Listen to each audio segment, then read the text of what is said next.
할렐루야. 하나님의 놀라우신 은혜와 또 크신 축복과 평강이 또 이 아침에도 우리 온 성도님들과 함께 하시기를 예수님 이름으로 축원합니다. 아멘.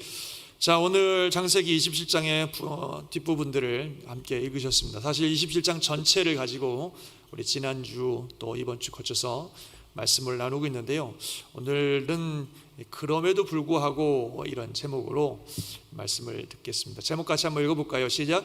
그럼에도 불구하고. 오늘 말씀을 통해서 그럼에도 불구하고 역사하시는 이 하나님의 모습을 보게 되는데요, 그럼에도 불구하고 역사하시는 하나님을 이해한다는 것이 굉장히 중요합니다. 이것이 우리들의 신앙생활에 있어서 너무나 중요한 의미를 가지고 있습니다. 그래서 여러분들 말씀 잘 들으시고 이 말씀이 이해가 잘 되고 또 은혜가 되고 축복이 되는 그런 시간 되시기를 바랍니다. 자, 우리 지난주에는 우리가 이삭 가족 이야기를 보면서 특별히 이삭 이야기를 집중적으로 했었습니다.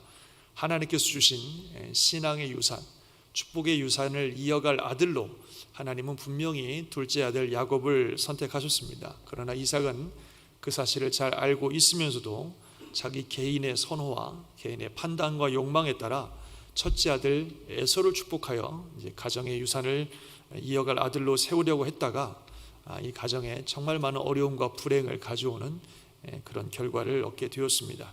그래서 나의 판단과 나의 욕망을 넘어서서 하나님의 뜻이 최선임을 믿고 또 그 뜻을 신뢰함으로 나아갈 때에 우리와 우리 가정과 우리 삶이 참 행복하고 또 하나님의 복을 누린다 하는 사실들을 지난주에 함께 나누었습니다. 다시 한번 말씀드립니다. 하나님의 뜻이 항상 최선입니다. 믿으시기 바랍니다. 항상 하나님의 뜻이 최선입니다. 우리의 생각과 판단보다도 하나님의 뜻을 더 신뢰하여 그 뜻을 따라가는 우리 모두가 될 수 있기를 다시 한번 주의 이름으로 축원합니다. 아멘. 자, 오늘은요 리브가와 야곱을 중심으로 좀 생각을 해보려고 합니다. 하나님의 뜻을 어찌 보면 거부하고 또 자기 마음대로 에서를 축복하려고 했던 이삭은 여러모로 볼 때 문제가 있었다 생각이 되는데, 리브가 그리고 야곱은 또 어떻게 생각하십니까? 리브가는 하나님께서 둘째 아들 야곱을 선택하셨다는 사실을 이미 자기 뱃속에 아이가 있을 때부터 분명히 알고 있었고, 아마 이 리브가는 평생 그것을 마음에 간직하고 있을 것입니다. 어떻게 그걸 잊겠습니까?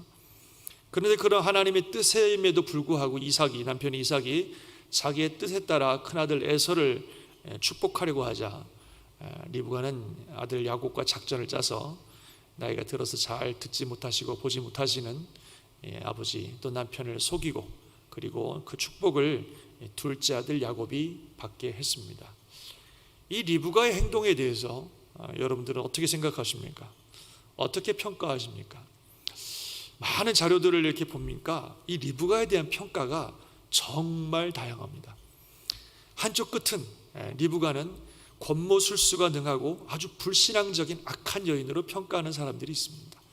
하나님을 신뢰하지 아니하고 자기가 원하는 대로 자기가 좋아하는 아들 야곱을 축복하기 위해서 수단과 방법을 가리지 않고, 그래서 이 가정에 큰 불화를 가져왔던 아주 권모술수가 능한 아주 악한 여인으로 평가하는 한쪽 극단이 있었습니다. 또 다른 쪽 극단은 리브가를 굉장히 훌륭한 믿음의 여인으로 평가하고 있습니다. 분명히 이 가정에 하나님께서 야곱을 축복하시는 것이 하나님의 뜻임을 분명히 알고 있던 리브가는 남편 이삭이 그런 하나님의 뜻을 거부하려는 것을 알자 자기의 생애를 던져서 남편을 막고 가정을 지켰다고 하는 것입니다. 그래서 어떻게든 남편이 에서가 아니라 야곱을 축복하게 하고, 그렇게 함으로써 자신에게 닥쳐올 많은 고난을 그녀는 알고 있으면서 감수했다는 것입니다. 사실 생각해보면 그래요. 이제 둘째 아들 야곱이 축복받고 오늘 본문처럼 야곱은 멀리 떠났습니다. 이 집에 누구만 남아있냐면 에서만 남아있어요. 아버지 이삭 나이 드시고 이제는 에서가 그 집안에 어찌 보면 주도권을 가지고 있는데, 리브가는 에서한테 얼마나 미움을 많이 받겠어요. 에서랑 같이 살면서 얼마나 에서로부터, 또 어떤 분은 아마 그 에서의 와이프들, 그러니까 며느리로부터 어마어마하게 구박받았을 거라고 그렇게 생각하는 글도 제가 본 적이 있습니다. 정말 이 가정에 남아있으면서 이 리브가가 그 하나님의 축복의 어떤 뜻을 지켜내고 그것을 야곱에게 흘러가게 하기 위해서 이 리브가가 당해야 됐던 많은 고난은 정말 말할 수 없는 고난을 당했다고 하는 거죠. 그래서 그런 고난을 감수하면서 이 가정과 또 하나님의 뜻을 지키기 위해서 삶을 던진 위대한 믿음의 여인으로 평가하는 그런 평가도 제가 볼 수 있었습니다. 양극단이에요. 그래서 이 중간에는 여러 다양한 의견들이 존재하는 것을 보게 됩니다. 여러분들은 어떻게 생각하십니까? 리브가의 이 행동과 이 삶이 여러분들에게는 어떻게 생각되십니까? 근데 사실 오늘 이 말씀을 우리가 이렇게 보면서 사실 중요한 것은 리브가가 어떤 사람이냐, 리브가가 한 행동이 맞냐 틀리냐 하는 것이 아닙니다. 정말 중요한 것은 지난주에도 말씀드렸습니다만 이 이야기 속에 나타나는 하나님이십니다. 이 이야기 속에서 하나님이 어떤 성품으로, 어떤 능력과 지혜로, 어떤 뜻을 보여주고 있으신지 사실 그게 중요한 것이고, 우리는 이 이야기 속에서 그런 하나님을 발견해야 되고 그런 하나님을 붙들어야 되는 것입니다. 사실 지난주도 말씀드렸듯이 수천 년 전에 이 가정에서 일어난 이 이야기가 우리랑 무슨 상관이 있겠어요? 그렇지만 이 이야기 속에 하나님의 분명한 뜻과 하나님의 능력과 성품들이 나타나고 있기 때문에 우리는 그것을 발견하고 붙들어야 된다는 것입니다. 이 이야기 속에 나타나는 하나님은 어떤 분이십니까? 가만히 읽어보면요, 참 의미 있는 사실은 오늘 하나님께서 본문을 읽어보면 리브가나 야곱이나 이 가정에 이런 문제들이 생기는 동안 하나님이 아무 말도 하지 않으신다는 거예요. 앞에서 무슨 아브라함이 어떤 실수를 한다든지 또는 하가를 통해서 가정에 문제가 생긴다든지 이럴 때는 하나님께서 적극적으로 개입하셔서 또 잘못할 때는 책망도 하시고 잘못된 문제를 바로 잡아주시기도 하시고 그런 모습들을 보였는데, 지금 이 가정에서 이렇게 문제들이 많이 일어나고 있지만 하나님께서는 아무 말씀도 하지 않으시고 아무런 개입도 하지 않으시는 것을 봅니다.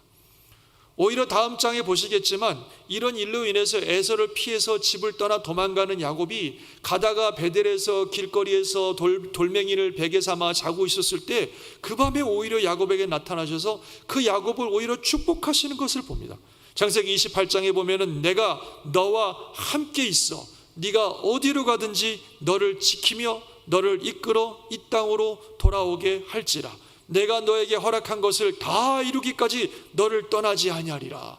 이게 하나님이 처음 나오신 부분이에요. 이 이야기 속에서 먼 길 떠나는 도망가는 야곱에게 나타나셔서 오히려 야곱을 축복하고 계시는 하나님의 모습을 보게 된다는 거죠. 사실 우리가 알다시피 처음부터 하나님의 뜻은 야곱이 이 가정의 신앙의 유산을 이어가는 것이었고 결국 하나님의 뜻대로 모든 것이 이루어졌습니다. 그래서 하나님께서는 이 먼 길 떠나는 야곱을 축복하고 계시는 것입니다. 이런 하나님의 모습을 보면 오늘 말씀의 제목처럼 하나님은 그럼에도 불구하고 역사하신 하나님이시구나 하는 사실을 우리가 알게 된다는 겁니다. 인간들은 참 문제가 많아요. 연약하고 어리석습니다. 그런데 그럼에도 불구하고 하나님의 뜻을 이루어 가시는 분이 우리 하나님이라는 겁니다. 하나님의 뜻을 거역하고 에서를 축복하려고 하는 이삭의 이 어리석음에도 불구하고 거짓과 속임수로 이삭을 속이고 야곱을 축복하려고 하는 이 리브가나 야곱의 이 죄악에도 불구하고 결국 하나님은 하나님의 뜻을 이루신다는 겁니다. 그럼에도 불구하고 역사하신 하나님, 바로 그런 하나님이시라는 거죠. 하나님께서 이렇게 그럼에도 불구하고 인간의 연약함과 부족함에도 불구하고 하나님의 뜻을 이루시는 하나님이라는 사실이 우리에게 어떤 의미가 있을까요? 먼저 하나님이 그럼에도 불구하고 역사하시는 하나님이라는 것은 우리에게 놀라운 평강과 안정감을 주는 사실입니다. 우리의 연약함과 부족함에도 불구하고 하나님은 하나님의 뜻을 이루어 가십니다. 그래서 우리가 우리의 연약함과 부족함과 어리석음 때문에 불안해하고 염려할 필요가 없다는 거예요. 일을 행하시는 분, 그 일을 성취하시는 분은 하나님이신 것을 믿으시기 바랍니다. 사실 이 이삭의 가정에서 일어나고 있는 이 일들 여러모로 볼 때 우리 얘기입니다. 하나님의 말씀을 신뢰하지 못해서 자기 뜻대로 고집부려 하려고 하는 이삭의 모습이나 뭔가 자기가 이루고 싶은 목적을 위해서 수단과 방법을 가리지 않고 있는 이 리브가나 야곱의 모습이나 우리들의 모습들입니다. 다 우리 수준의 사람들이에요.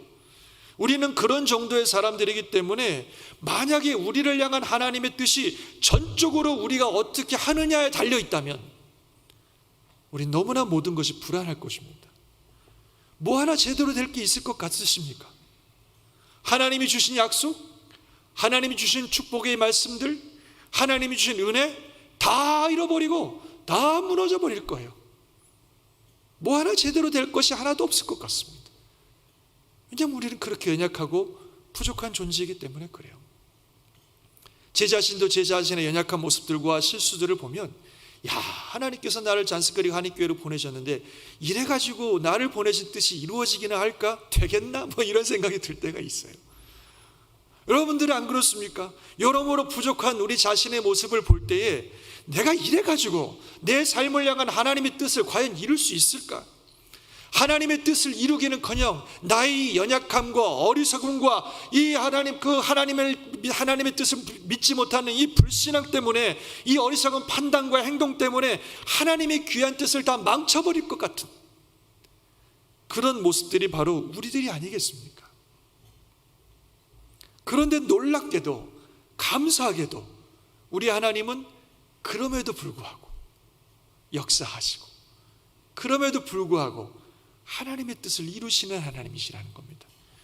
우리의 그 연약함과 부족함과 어리석음에도 불구하고 하나님의 뜻을 이루시는 분이 우리 하나님이신 것을 믿으시기 바랍니다. 아니, 하나님은요, 우리가 그런 연약한 그릇이라는 것을 이미 다 알고 계세요. 아까 우리 교동문에도 읽었지만 우리가 그저 먼지 같은 존재라는 사실을 하나님은 다 아세요. 그럼에도 불구하고 우리를 사랑하시고, 그럼에도 불구하고 우리를 부르시고, 그럼에도 불구하고 우리를 인도하시고, 그럼에도 불구하고 우리를 향한 선한 뜻을 이루어 가시는 하나님이십니다. 그래서 우리가 해야 될 일은요, 그냥 이 하나님께 나아가는 것밖에 없어요. 히브리서 4장 15, 16절을 같이 한번 읽어보겠습니다. 우리에게 있는 히브리서 4장 16절 시작. 그러므로 우리에게 있는 대제사장은 우리의 약함을 동정하지 못하실 리가 아니요 모든 일에 우리와 똑같이 시험을 받으신 이로되 죄는 없으시니라. 그러므로 우리는 긍휼하심을 받고 때를 따라 돕는 은혜를 얻기 위하여 은혜의 보좌 앞에 담대히 나아갈 것이니라. 아멘. 우리 예수님, 우리 하나님, 우리의 연약함을 다 아신다는 거예요. 동정하지 못하실 분이 아니라는 거, 우리가 어떤 존재라는 것을 너무너무 잘 아신다는 거예요. 충분히 공감하시고 충분히 이해하시는 분이십니다. 그래서 우리는 늘 예수 그리스도의 이름으로 은혜의 하나님의 보좌 앞에 나아가서 하나님의 그 불쌍히 여기시는 긍휼하심을 받고, 우리가 매 순간 필요한 그 때를 따라 돕는 은혜를 얻어야 돼야 되고 또 얻게 되는 것입니다. 그래서 우리는 그냥 하나님께 나아가는 수밖에 없어요. 우리 자신보다도 하나님을 신뢰하고 하나님을 의지하고, 그래서 늘 하나님 앞에 나아가야 됩니다. 하나님, 나는 이렇게 부족하고 연약한 자입니다. 하나님, 나는 이렇게 실수가 많은 사람입니다. 나는 이렇게 정말 하나님 잘 믿지 못하는 사람입니다. 하나님이 날 도와주지 않으시고, 하나님이 날 붙들어주지 않으시고, 나의 연약함에도 불구하고 하나님께서 내 삶에 역사해 주지 않으시면 나는 아무것도 할 수 없는 사람이에요. 하나님, 나 도와주세요. 하나님, 나 붙들어 주세요. 나 이렇게 연약한 사람이에요. 그렇게 하나님 의지하는 거예요.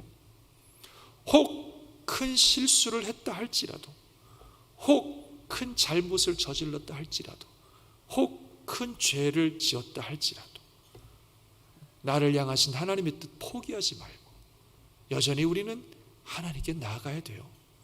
하나님 도와주세요. 하나님 살려주세요. 내가 너무 어리석어서 이렇게 큰 죄를 지었습니다. 하나님 살려주세요. 하나님 회복시켜주세요. 이렇게 하나님께 의지하고 하나님께 나아가면 하나님께서 모든 우리의 연약함과 부족함과 죄악에도 불구하고 우리를 향하신 하나님의 뜻을 이루시는 분이 우리 하나님이신 것을 믿으시기 바랍니다.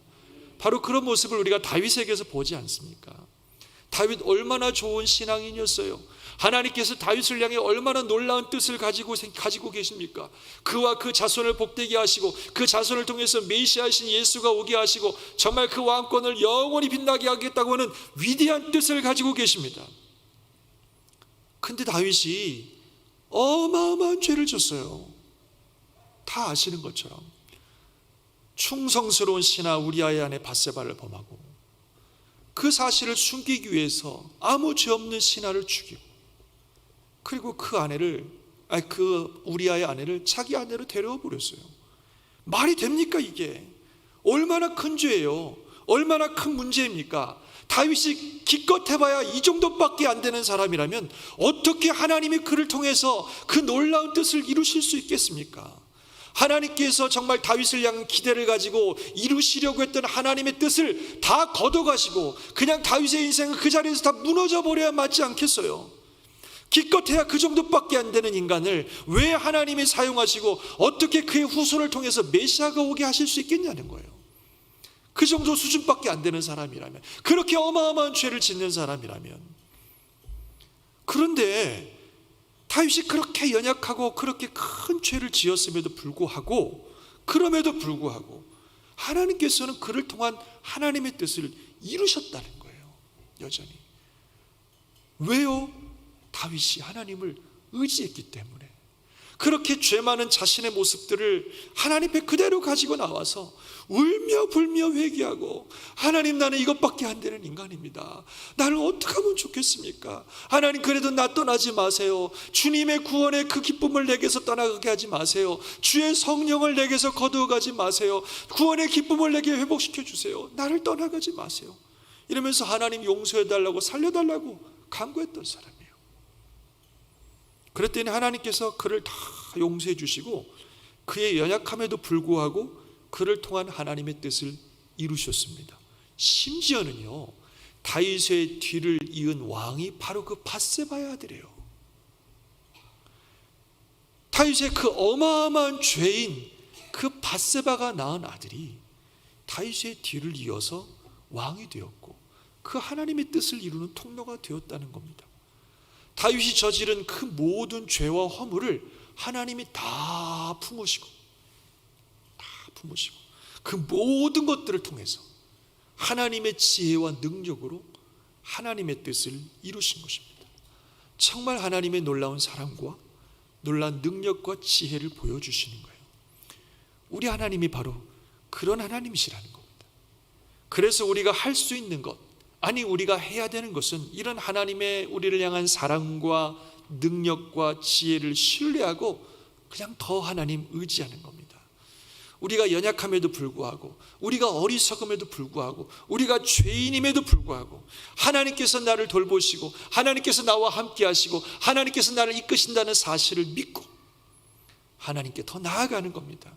죄졌다고, 연약하고 부족하다고 포기하고 뒤로 물러서는 것이 아니라 연약하고 부족하고 죄인이기 때문에 더 하나님께 나아가서 하나님의 은혜를 구하고 하나님의 도우심을 구하면, 우리가 연약함에도 불구하고 우리가 어리석음에도 불구하고 정말 때로때로 죄를 많이 짓는 사람임에도 불구하고 우리를 향하신 하나님의 뜻을 그분께서 이루실 줄 믿습니다. 그런 하나님이신 것을 오늘 본문은 우리에게 보여주고 있습니다.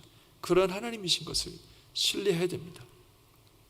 또한 이렇게 그럼에도 불구하고 역사하신 하나님이라는 사실은 우리에게 평안과 안정감을 주지만, 반대로 그럼에도 불구하고 역사하시는 하나님이라는 사실은 우리에게 경각심을 주는 부분이기도 합니다. 우리가 연약하고 부족함에도 불구하고 하나님을 의지하면 하나님께서 우리의 연약함과 우리의 실수와 우리 죄를 다 덮어주시고 우리를 향한 하나님의 뜻을 이루어내시는 그런 하나님이십니다. 그러나 만약에 우리가 그런 하나님을 거절하고 반역하고 거역하면 하나님께서 나를 통해 이루고자 하신 하나님의 뜻을 다른 사람을 통해서 이루신다는 거예요.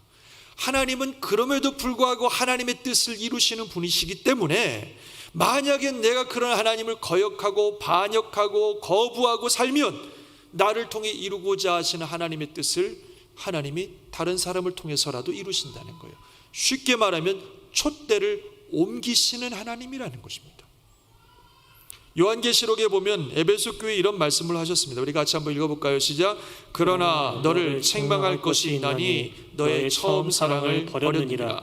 그러므로 어디서 떨어졌는지를 생각하고 회개하여 처음 행위를 가지라. 만일 그리하지 아니하고 회개하지 아니하면 내가 내게 가서 내 촛대를 그 자리에서 옮기리라. 아멘. 하나님께서 회개하지 아니하면, 하나님에 대한 마음을 회복하지 아니하면, 하나님을 향하지 아니하면 촛대를 옮기신다 그랬어요.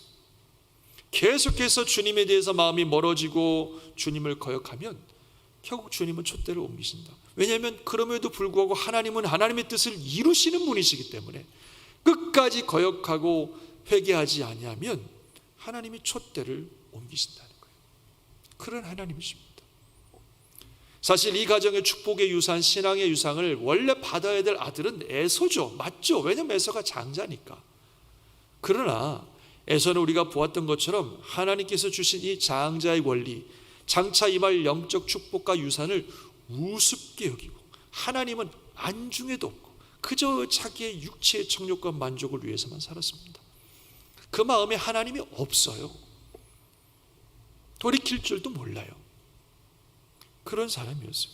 그래서 하나님의 뜻이 에서가 아니라 야곱을 통해서 이루어지는 겁니다. 이 가정을 축복하시고 이 가정을 통해서 하나님의 거룩한 신앙의 걸음들이, 신앙의 흐름들이 이어가겠다고 하는 하나님의 뜻은 여전히 이루어지는 겁니다. 에서가 그럴 만한 마음이 없으니까 그것이 야곱에게로 옮겨지는 거예요. 전적으로 하나님이 역사하시는 선택의 결과지만 이 에서의 모습을 보면 결국 하나님의 뜻이 에서에게서 야곱으로 옮겨진 것이 이해가 된다는 것입니다.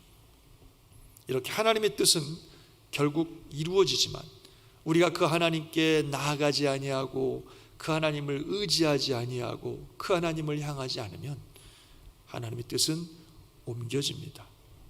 통로가 바뀌어요.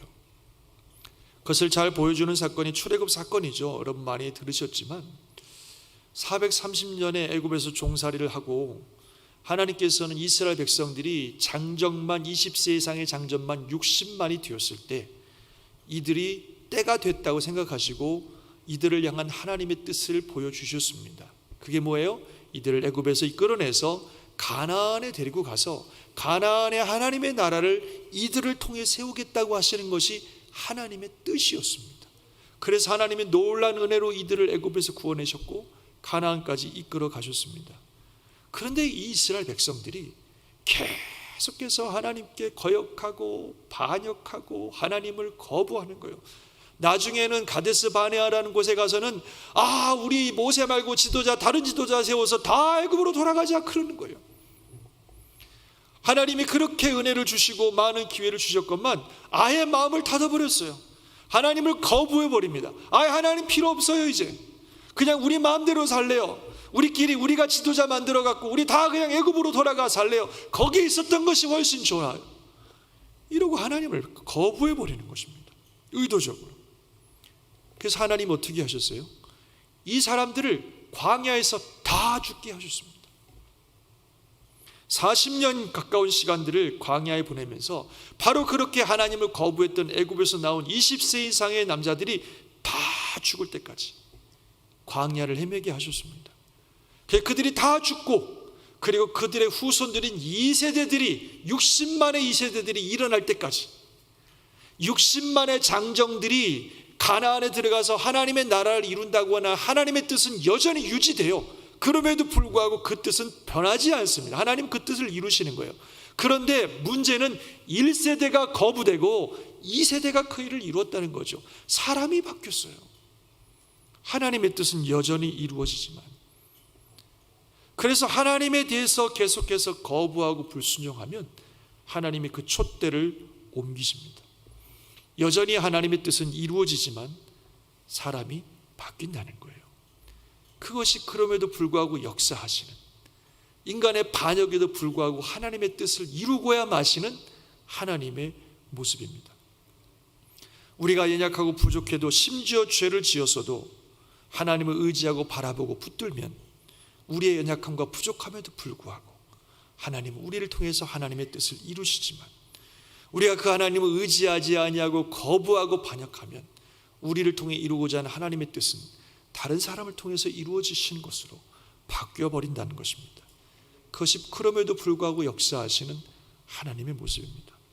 앞서 다윗 얘기했습니다만 하나님께서 사울을 초대 왕으로 세우셨을 때는 너무나 겸손하고 하나님을 바라보는 사람이었지만 그가 점차 교만해지고 하나님보다 사람을 더 의지하고 그러다 나중에 하나님께 불순종하고 반항하고 하나님을 거부하자 왕이라고 하는 하나님의 뜻이 사울에게서 다윗에게로 옮겨졌습니다.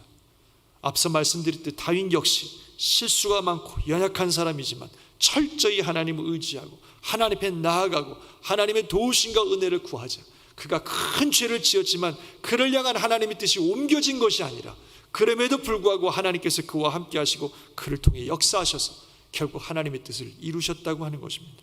바로 이 차이예요. 이게 너무너무 중요한 차이입니다. 하나님은 어떠하든지 하나님의 뜻을 이루십니다.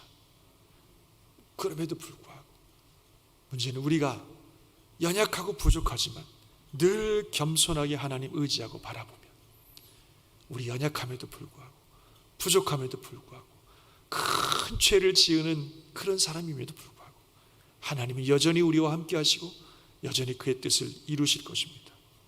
그러나 우리가 교만하고 하나님 멀리하고 하나님보다 나 자신이나 어떤 것들을 의지하며 산다면 우리를 향해 가지셨던 하나님의 선한 뜻은 결국 다른 사람에게로 촛대를 옮기실 것입니다. 이를 이루고 성취하시는 분은 하나님이십니다. 우리가 할 일은 그 하나님을 신뢰하고 그 하나님을 붙드는 것입니다. 언제나 어떤 상황에서나 겸손하게 하나님을 의지하며 하나님을 붙들고 나아감으로 저와 여러분을 향하신 하나님의 뜻이 온전히 이루어지게 되는 우리 모두가 되시기를 주의 이름으로 축원합니다. 사랑하는 성도 여러분, 우리 하나님 그럼에도 불구하고 역사하신 하나님이십니다. 우리 연약해도 불구하고 우리의 죄악에도 불구하고 우리의 부족함에도 불구하고 우리 하나님 붙들며 나아가면 하나님 반드시 그 뜻을 이루실 것입니다. 그분은 그만큼 우리를 사랑하시는 분이고 그런 능력이 있는 분이고 그런 지혜가 있는 분입니다. 그래서 우리가 그분을 붙들기만 하면 우리 삶에 일어나는 모든 일들이 로마서 8장 28절에 말씀하신 것처럼 하나님을 사랑하고 그 뜻대로 부르심을 받은 우리 삶에 일어나는 모든 일들이 그것이 우리의 연약함이든 우리의 부족함이든 심지어는 우리의 죄악이든 우리가 하나님을 붙들기만 하면 그 모든 일들이 합력하여 결국 선을 이루고야 마시는 분이 우리 하나님이십니다. 그 하나님을 의지하고 그 하나님을 바라보고 그 하나님과 함께하는 저와 여러분들의 삶이 되시기를 주님의 이름으로 축원합니다. 기도하겠습니다. 우리